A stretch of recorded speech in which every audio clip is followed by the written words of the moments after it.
وہ اس کیس کے اندر منظور ہوئی ہیں. درخواست فواد چودھری صاحب کی جانب سے دائر کی گئی کہ گرفتاری سے روکا جائے. شہباز گل واپس آ رہے ہیں, کوئی 4 تاریخ کو وہ واپس آ جائیں گے امریکہ سے. اپنی فیملی کے ساتھ وہ عید منانے کے لیے گئے تھے, تو واپسی پر انہیں گرفتار نہ کیا جائے. اور فواد چودھری کو بھی یہ خدشہ تھا کہ شاید ان کو بھی گرفتار کیا جائے گا, کیونکہ اس ایف آئی آر کے اندر بہت سارے نام ہیں. اور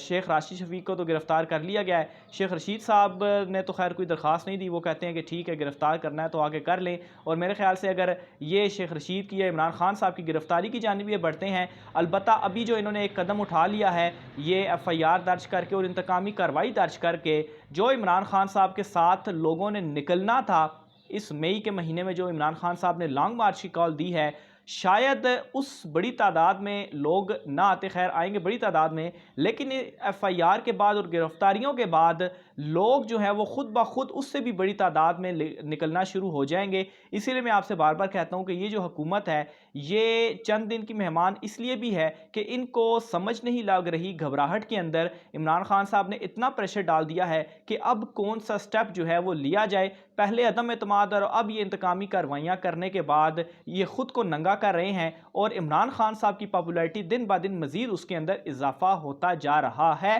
واضح طور پر دباؤ اور گھبراہٹ جو ہے وہ ان کے اندر موجود ہے. بہرحال یہ عبوری ضمانتیں, آج چونکہ چھٹی تھی عدالتوں میں عید کی, چونکہ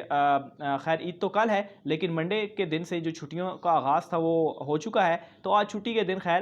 یہ عدالت اسلام آباد ہائی کورٹ میں لگی, اور اسلام آباد ہائی کورٹ نے ان دونوں کی جو عبوری ضمانتیں ہیں وہ دی ہیں. غالباً شہباز گل صاحب کو میرے خیال سے 6 مئی ہے, اور فواد چودھری صاحب کی 6 مئی ہے, اور دوسرا جو ہے وہ 9 مئی تک, ایک کی 6 مئی اور ایک کی 9 مئی تک عبوری ضمانت جو ہے وہ منظور ہوئی ہے. تو یہ ناظرین ایک عدالت کے حوالے سے خبر تھی. آخر میں ناظرین آپ کو پنجاب کے حوالے سے ایک بڑی اہم تفصیلات ہیں وہ بتاتا چلوں. حمزہ شہباز نے حلف لیا, گورنر پنجاب نے تو حلف نہیں لیا ان سے, تھوڑا سا بیک گراؤنڈ آپ کو میں بتا رہا ہوں.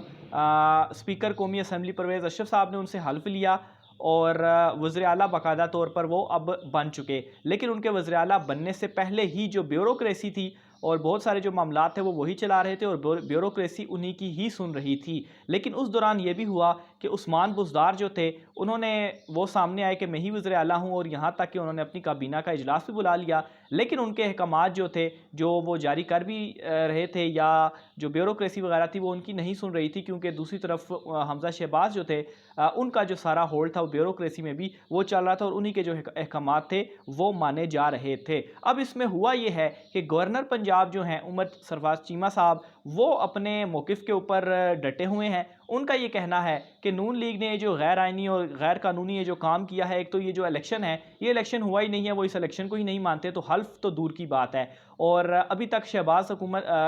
حمزہ حکومت جو پنجاب میں ہے اس کی کابینہ نہیں بنی, کوئی 45 کے قریب کہتے ہیں کہ ان کی کابینہ کے اندر جو وزراء ہیں وہ ہوں گے, لیکن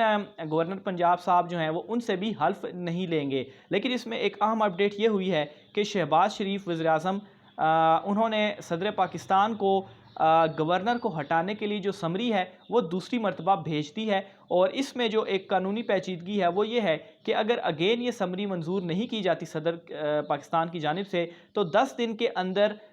قانون کے مطابق ایٹومیٹیکلی جو گورنر پنجاب ہیں وہ ڈی نوٹیفائی ہو جائیں گے, یعنی کہ اپنے عہدے سے فارغ ہو جائیں گے. تو یوں ناظرین ایک قسم کا جو کہا جا رہا ہے کہ پنجاب میں قبضہ ہو گیا نون لیگ کا, تو یہ جو قبضہ ہوگا گورنر پنجاب کے ہٹنے کے بعد یہ مکمل ہو جائے گا. گورنر پنجاب کی جانب سے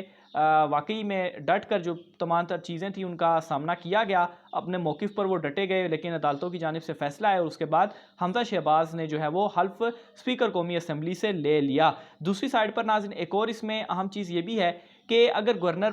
کو ہٹا بھی دیا جاتا ہے گورنر پنجاب کو, تو پھر شہباز شریف کو نئے گورنر کے لیے جو سمری ہے وہ بھی صدر پاکستان کو ہی بھیجی جائے گی. تو یوں ایک چیز یہ ہو سکتی ہے کہ معاملات میں خیر کوئی ڈیلے ہو سکتا ہے نئے گورنر کی تعیناتی کے حوالے سے, لیکن موجودہ گورنر کو عہدے سے ہٹانے سے فائدہ یہ ہوگا کہ 20 مئی تک جو فیصلہ ہے وہ الیکشن کمیشن نے کرنا ہے جو منرف اراکین ہے پاکستان تحریک انصاف کے. تو اگر گورنر موجودہ گورنر رہتے ہیں 20 مئی تک, تو منرف اراکین کی نااہلی کے بعد گورنر جو ہیں وہ صدر کے کہنے کے بعد کہہ سکتے ہیں حمزہ شہباز وزیر اعلیٰ کو کہ آپ اعتماد کا ووٹ لیں، تو ظاہر سی بات ہے منحرف اراکین اگر نااہل ہو گئے تو وہ ووٹ ڈال نہیں سکتے، تو ان کا 186 کا جو نمبر ہے وہ پورا نہیں ہو پائے گا اور یوں پنجاب حکومت گر جائے گی۔ لیکن اگر گورنر ہی نہیں ہوگا تو پھر ظاہر سی بات ہے نون لیگ کا اپنا گورنر ہوگا تو وہ ان کو کیوں آرڈر دے گا کہ آپ اعتماد کا جو ووٹ ہے وہ لیں۔ تو یوں ناظرین یہ ایک بڑا اس میں اپڈیٹ ہے اور بڑے ایک نکتے والی بات ہے کہ اس طرح سے کیا ہوگا، ایک پنجاب حکومت یا پنجاب والا جو قبضہ کہا جا رہا ہے وہ برقرار رہے گا، بے شک ان کے نمبر کم بھی کیوں نہ ہو جائیں، منحرف اراکین نااہل بھی کیوں نہ ہو جائیں، تو گورنر کا یہ سارا جو رول ہے وہ بہت زیادہ اہم ہے اور آئندہ آنے والے دنوں میں یہ چیز بہت زیادہ جو ہے وہ کاؤنٹ بھی ہوگی۔ لیکن ناظرین مئی کا مہینہ میں بار بار یہ چیز کہتا ہوں، عمران خان صاحب چونکہ لانگ مارچ لے کر آ رہے ہیں تو اس وقت یہ حکومت سے اگر وہ الیکشن کا مطالبہ منوانے میں کامیاب ہو جاتے ہیں تو خیر پھر بہت ساری جو چیزیں ہیں وہ میٹر نہیں کریں گی، لیکن دباؤ بڑھانے کے لیے یہ چیزوں کو بھی استعمال کیا جا سکتا ہے۔ مزید اس حوالے سے خاص طور پر گورنر کے حوالے سے، پنجاب کے حوالے سے جو بھی تفصیلات ہوں گی آپ ناظرین سے شیئر کرتے رہیں گے۔ رائے کا اظہار کمنٹ باکس میں لازمی کیجیے گا۔ آج کے ولاگ سے اتنا ہی، مجھے اجازت دیجیے، اللہ حافظ۔